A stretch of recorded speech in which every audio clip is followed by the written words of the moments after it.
Padre Geraldo Demore, eu queria abordar com você a questão da imagem de Deus. E começando por uma fala do Papa Francisco recentemente, que disse que Deus não precisa que ninguém o defenda. E ele disse também que Deus não quer que o seu nome seja usado para aterrorizar as pessoas. Infelizmente, a gente tem visto vários episódios ultimamente, e aqui no Brasil especialmente, de ações de manipulação mesmo, até ideológica, política, econômica, utilizando o nome de Deus. Queria que você comentasse um pouquinho sobre isso. Primeiramente, eu acho que é importante a gente recordar que isso que você acabou de falar, que os últimos tempos, o nome de Deus tem sido utilizado de muitas maneiras, e como você falou, de forma ideológica para defender certos interesses. Certamente aqui no nosso país, a religiosidade ainda é muito acentuada.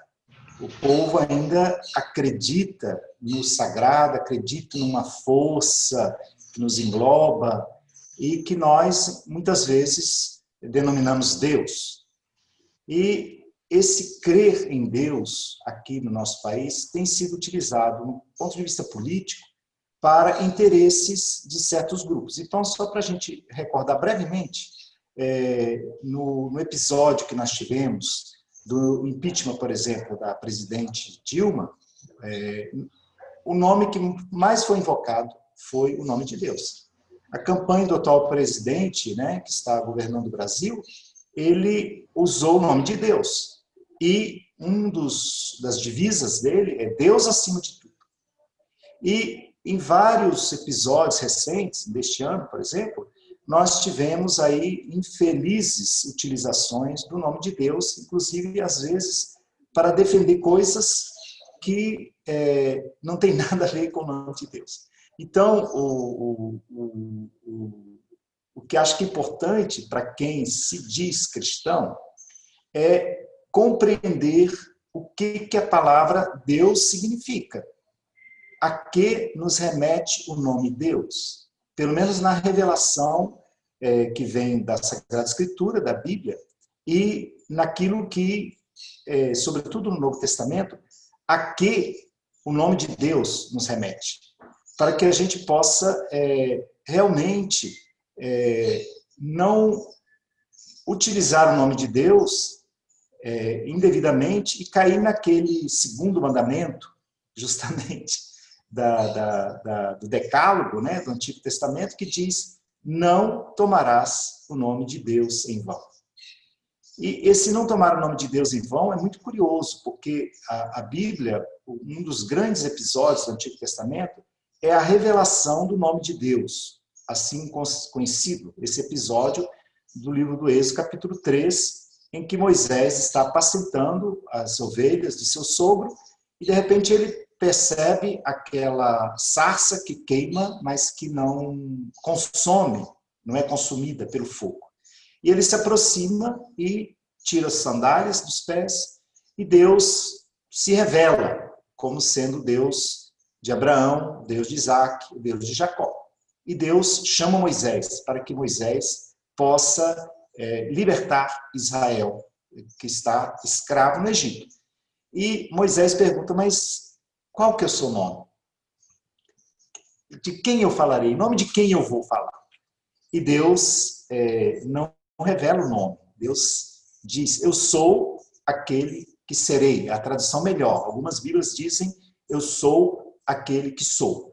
Mas, normalmente, os exegetas contemporâneos dizem: eu sou aquele que serei. Ou seja, Deus não diz o nome dele, e os judeus, até hoje, têm muita dificuldade em pronunciar. E a gente pronuncia o nome Javé, né? Em muitas das traduções é Javé, ou algumas Jeová, mas, na verdade, não é um nome de Deus. Por quê? Porque, para a mentalidade bíblica, dizer o nome de alguém significava ter poder sobre aquela pessoa, ou sobre aquela coisa. Quando eu dou nome a alguma coisa, eu sou senhor daquilo. Então, se a gente olha, por exemplo, lá no livro do Gênesis, capítulo 3, nós temos, aliás, capítulo 2, nós temos Deus que coloca o ser humano recém-criado dentro do jardim, e o ser humano dá nome às coisas. Significa o quê? Que o ser humano é aquele que tem domínio sobre aquelas coisas. E Deus não quer que nós tenhamos domínio sobre ele. Ou seja, o mandamento não tomar o nome de Deus em vão tem a ver com essa interdição que depois vai se traduzir também no Antigo Testamento com a anti-idolátrica, ou seja, da mesma maneira que eu não posso pronunciar o nome de Deus, eu também não posso fabricar nenhuma imagem de Deus. Nem, não colocar ninguém no lugar de Deus. Então, Deus aparece como sendo um nome impronunciável e que também não quer que nós façamos imagens dele. Mas, Geraldo, só pegando um pouquinho esse gancho, quando você fala, então, da imagem de Deus, eu queria abordar essa questão da imagem. Quando nós falamos, então, que o nome de Deus, né, está sendo utilizado de uma forma equivocada, manipulada, também isso está ligado a uma imagem que se tem de Deus, né? Que imagem de Deus sustenta esse tipo de utilização indevida, digamos assim, ou de manipulação do nome de Deus?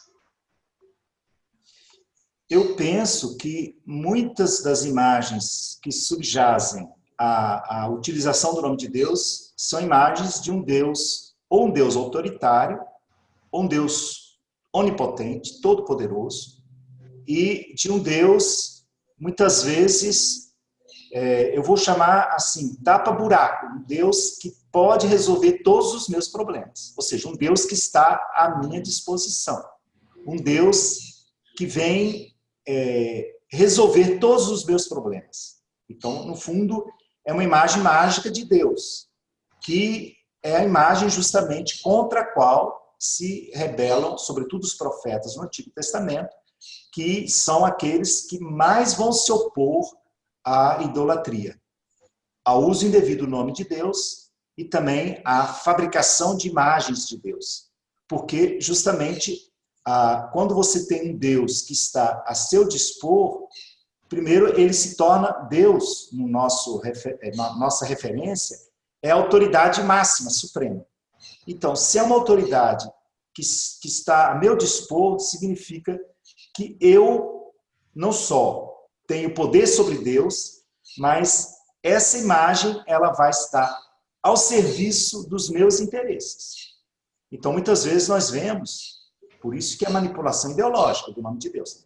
Muitas vezes nós vemos pessoas que estão utilizando o nome de Deus para defender interesses. E interesses, muitas vezes, que são escusos, são interesses que vão privilegiar um certo grupo em detrimento de uma maioria, por exemplo. Ou então, vão até permitir que se mate em nome de Deus, por exemplo. Né? Nós temos tristes histórias, na história do cristianismo, inclusive, em que se matou em nome de Deus. Ou que se fez guerra, chamada Guerra Santa em nome de Deus. Ora, esse Deus, em nome do qual se fez isso, não é o Deus nem do Antigo Testamento, e nem o Deus de Jesus Cristo, do Novo Testamento. Que não é um Deus que está à nossa disposição. Eu não posso dominar esse Deus, eu não posso dispor dele. Então, a mentalidade que nós chamamos mágica é a mentalidade que faz coisas que têm o poder sobre o divino ou sobre o sagrado. E eu acho que muitas pessoas, inclusive religiosos, mesmo infelizmente dentro da própria Igreja Católica, pessoas se utilizam desse imaginário, que é um imaginário mágico, presente no coração, na mentalidade de muitas pessoas do nosso povo, em função de interesses escusos. Então, um pouco essa é a minha opinião com relação que tipo de imagem de Deus está por detrás dessa percepção que se tem quando se recorre a Deus para justificar certas posições autoritárias, que, no caso, por exemplo, a divisa, Deus acima de tudo ou de todos, é uma divisa autoritária, que está corroborando uma proposta autoritária de governo, por exemplo. E essa proposta autoritária de governo, ela é baseada numa dimensão teológica, mas não é o Deus cristão. Esse não é o Deus cristão, esse é um Deus pagão. Porque o Deus pagão exige sacrifícios, exige mortes, né? E muitas vezes mortes de pessoas. O que nós temos assistido, mas infelizmente não é só no Brasil, no mundo, porque o nome de Deus é manipulado no mundo todo. Então, o que temos assistido? Em nome de Deus se evoca, sei lá, a defesa de uma civilização, que na verdade não é a defesa de uma civilização, é a defesa de interesses, muitas vezes interesses econômicos, de grandes fortunas, dos grandes capitalistas do mundo. Tudo coloca o nome de Deus. Por quê? O nome de Deus é uma espécie de símbolo que diz algo muito profundo daquilo que nós buscamos como sentido para a vida. Porém, quando é manipulado, pode levar-nos à morte. E acaba sendo uma espécie de escudo protetor, porque se você usa o nome de Deus, você pode tudo, né? Como se ele te protegesse, te justificasse qualquer tipo de ação, porque é em nome de Deus, né? Exatamente. E aí, Padre Geraldo, então, contrapondo-se a essa imagem, né, tirana, autoritária, qual é a imagem do Deus cristão? Você disse aí, quer dizer, tanto o Antigo Testamento quanto o Novo Testamento, o Deus de Jesus Cristo é o Deus da libertação, da justiça, do perdão, né? Eu queria só, para a gente encerrar, que a gente encerrasse, então, com realmente essa imagem que é a que a gente deve buscar e experimentar na nossa vida. Veja bem, primeiro, não é uma imagem única. A imagem e o nome de Deus é dito de várias maneiras no Antigo e no Novo Testamento. Então, nós temos, por exemplo, narrações, onde Deus é o Deus, como você acabou de lembrar, é o Deus que intervém libertando.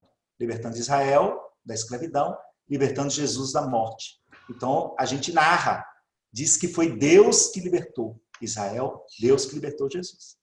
Nós temos uma outra, digamos, imagem de Deus, Deus que condena a idolatria. Então, os profetas, por exemplo, os profetas têm um discurso forte contra a idolatria e contra a injustiça.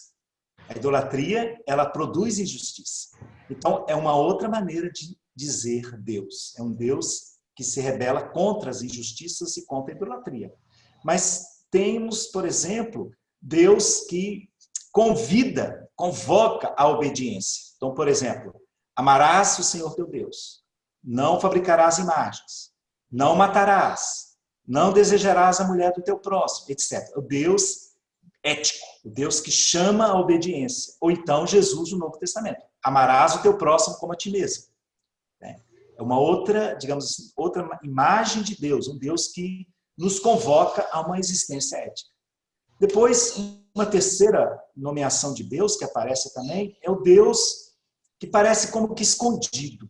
Um Deus que as pessoas procuram, sobretudo diante do sofrimento. Por exemplo, Jó, Jesus no alto da cruz. Meu Deus, por que me abandonaste? Ou seja, um Deus escondido, um Deus que São Paulo vai dizer que aparece sob a forma do seu contrário. Ou seja, um Deus que se aniquila, um Deus como que morre com Jesus na cruz. Um Deus que parece como que silencioso. Também essa imagem de Deus nos diz algo de Deus. Finalmente, Deus é aquele a quem nós invocamos. Nas orações, nós chamamos Deus de Tu. E essa imagem é de um Deus que vem ao nosso encontro, que nos escuta, como um pai, como uma mãe, que tem coração, entranhas de misericórdia, como você recordou agora, né? Então, as imagens de Deus, ou Deus, é dito de muitas maneiras. E nenhuma delas esgota nem o nome de Deus, nem quem é Deus. Então, nós não podemos querer identificar Deus como sendo de uma única forma, mas buscar encontrar nele aquele que pode nos ajudar a viver essas mesmas experiências. Deus é libertador? Eu também tenho que ser libertador. Deus não aceita injustiça, não aceita manipulação? Eu também não posso aceitar manipulação nem injustiça. Deus é aquele que me chama à obediência ética, então tem que ser uma pessoa ética. Deus é aquele que também está escondido naquilo que parece sem sentido, então eu também tenho que descobrir no sem sentido o sentido. Deus é aquele que vem em socorro à minha fraqueza, eu também vou em socorro à fraqueza dos irmãos e das irmãs. Muito bem, Padre Geraldo, muito obrigado pela sua palavra, pela sua presença generosa e que veio esclarecer, eu acho que um ponto muito importante e oportuno. Muito obrigada. Obrigado, você.